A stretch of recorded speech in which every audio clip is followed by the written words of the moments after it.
It's a nice day today. I hope we have a lot more before the winter comes.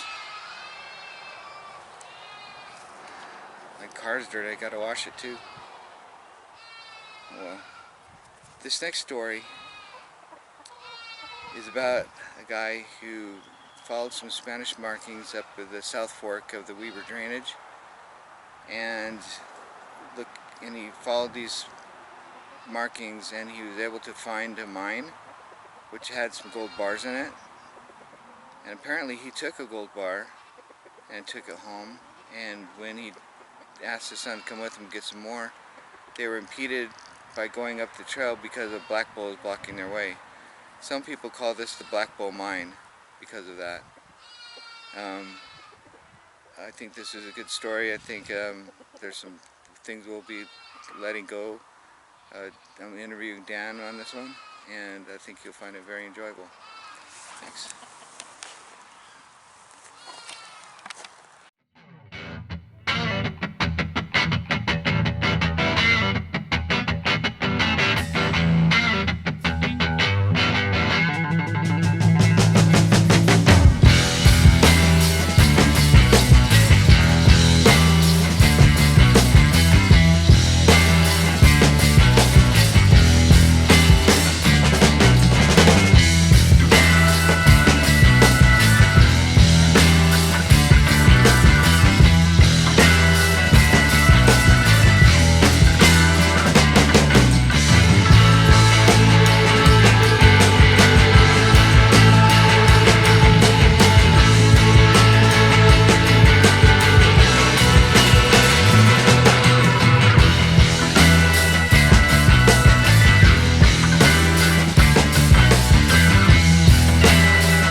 You ready? How do I look? Is my makeup smeared? A little bit. Okay. Starting with lips. Dan, you once told me about a story of a cache site near the Weber River or Weber Basin, or do you remember what you're talking about? Maybe. I think it was, I can't remember which part of it, which canyon, but it was on the Weber River though. Give me another clue. There was a cache site. There was someone fell through a hole. Is there a bull involved? Yes. Okay, that's the Southfork Cashe. Okay, Southfork.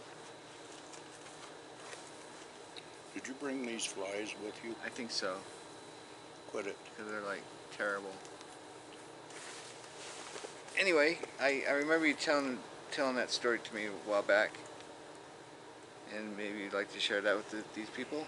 Do these people know that one of the primary reasons you're doing this is for documentation? I don't know. I think they enjoy just watching me mess up. I don't have any chickens around me right now, so I'm out to Shane at the moment. So.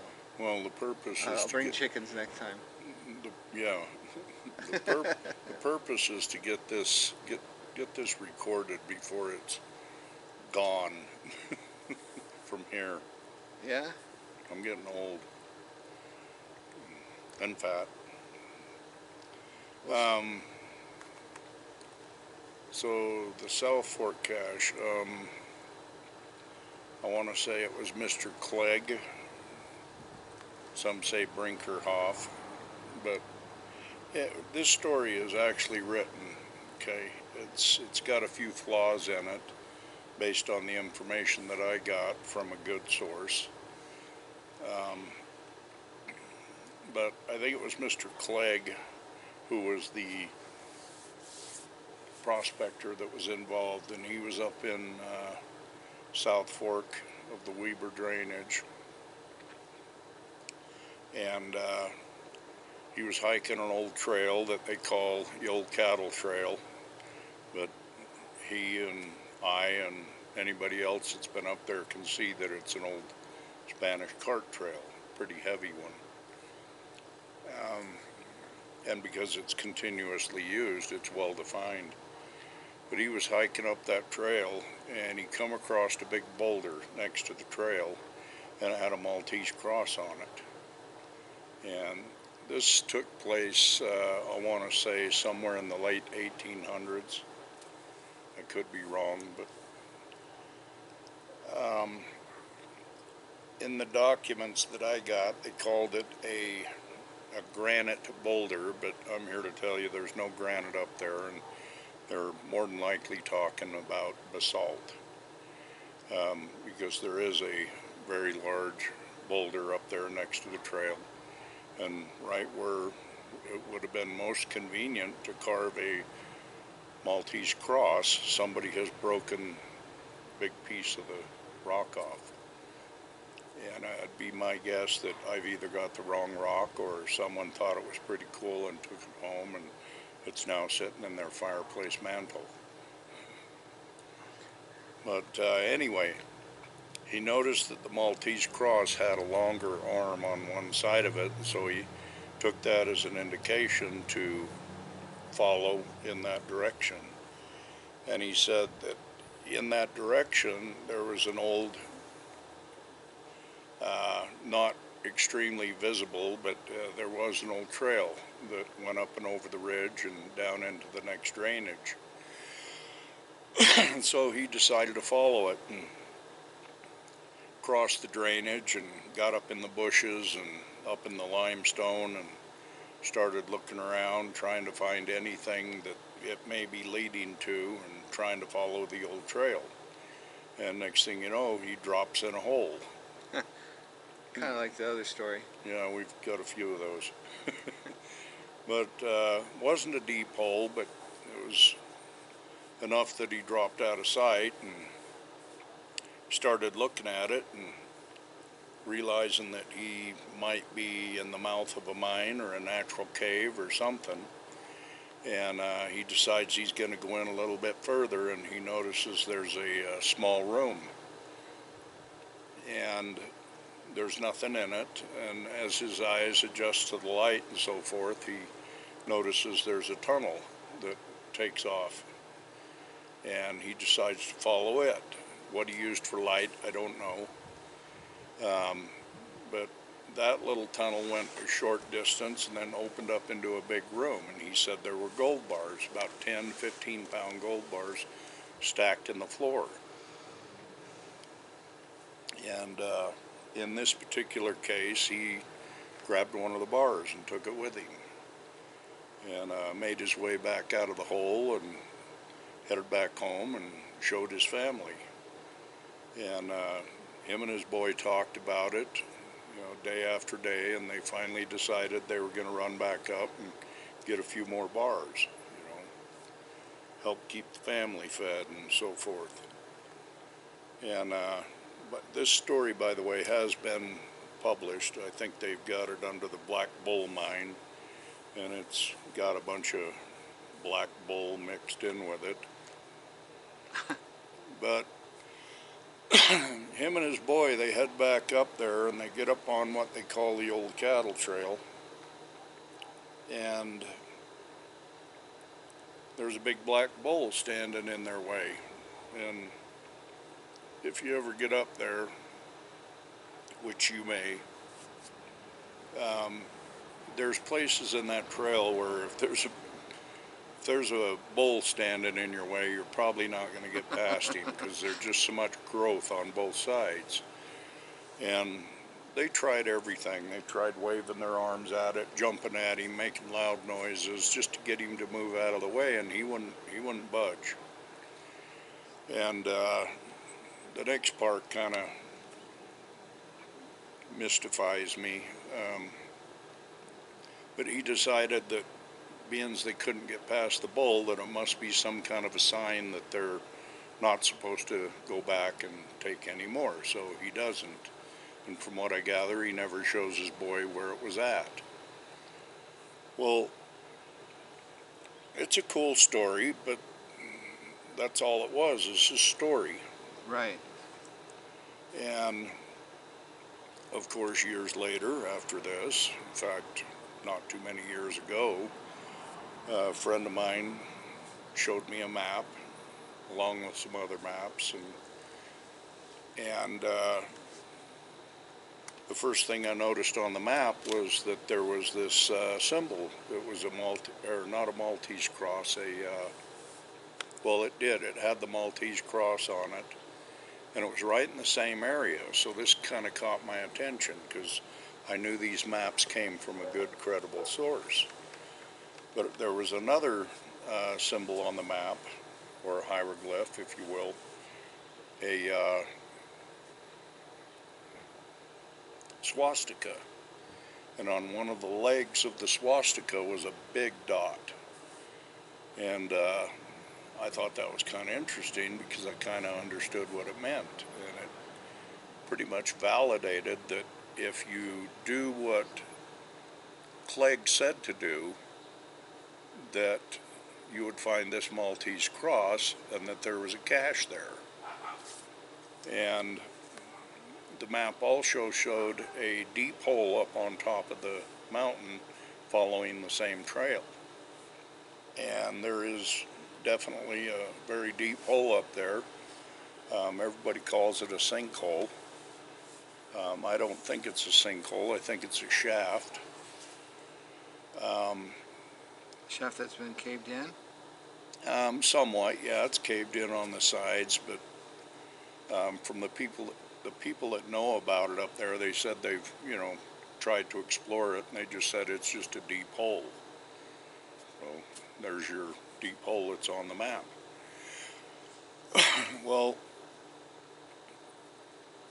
when we started up that trail, actually we went up from the bottom first, but we later went up to the top of the trail and hiked it down. And yeah, there was a few trees here and there that quite possibly had some marks on them, but the pine trees up there are a whole lot different than your ponderosas. And if you carve something on a tree, they'll end up just growing right back in.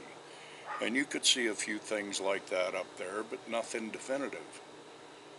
And getting down close to the bottom of the trail and up above where you find the big boulder on the side of the trail, we come across a monument that had kind of been pushed over or fell over, and it had a turtle's head and it had a turtle's tail. And it was pointing up the canyon, if I remember right. And it's right where the trail splits, and one trail takes off and goes over to another mining area. And I'm going to leave out one of the features just because I'm not going to give all the details. And it wasn't too long after that we found that big boulder off the side of the trail. And we have gone all around that boulder looking for that piece that's broke off. It should have been there, laying in the dirt or somewhere. Right. Should have been there. And it's just not there.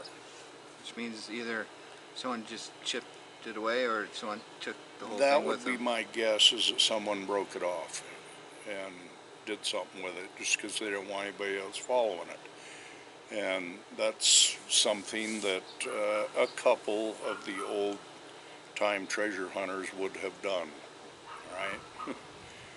Well, another interesting thing that happened after the information was given to me about the story is that my buddy showed me a picture of a quaking aspen that he had found years before we ever got this map and years before that story was ever written in a book. And it was a picture of a swastika carved in a tree with a great big round dot on one leg. Interesting. Exactly what was shown on the map. And, naturally that could create some suspicion, and you start thinking, well, what if this map was drawn by him and he incorporated this, and okay, well, who drew the Maltese cross on the tree, 100, 200 years ago? Maltese cross or the swastika? Swastika, sorry. It's okay. Thanks for keeping an eye on me.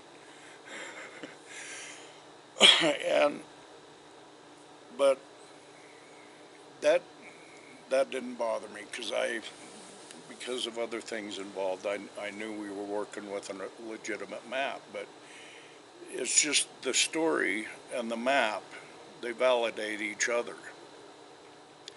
And I think we have a very good idea where the little creek was that he referred to when they went up and over the ridge and then crossed a little creek.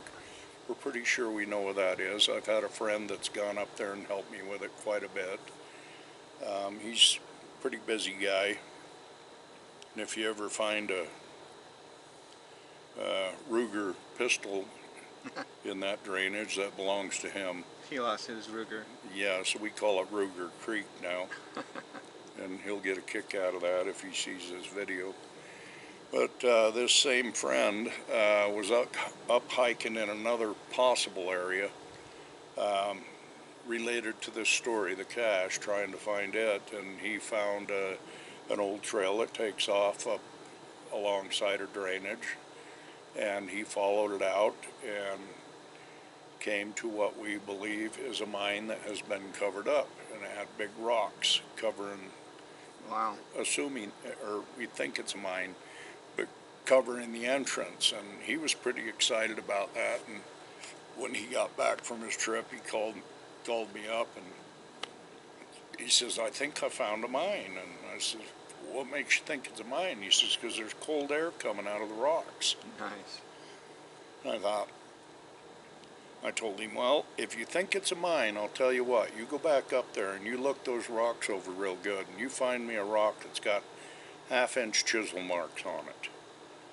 And I'll be damned if a couple days later he sent me a photo of a rock that had 4 chisel marks in it, plain as day. But we've never been back up there to move some rocks. Now, I'm sure there's people out there thinking, why not? Well, I don't know. I'm not a treasure hunter. I wouldn't mind going up there and doing that.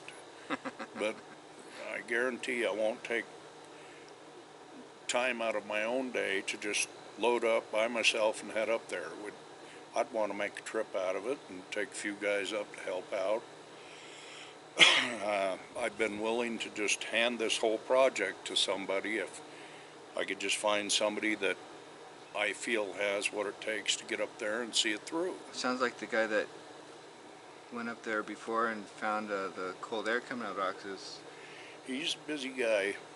I know he wants to get back up there. He talks about it every time we talk on the phone. But I don't want to tell you too much about him. Just he's a professional man. Well, that's cool, because I've learned more about what you talked about before. You didn't. I know more. You've said more today than I've heard before. So.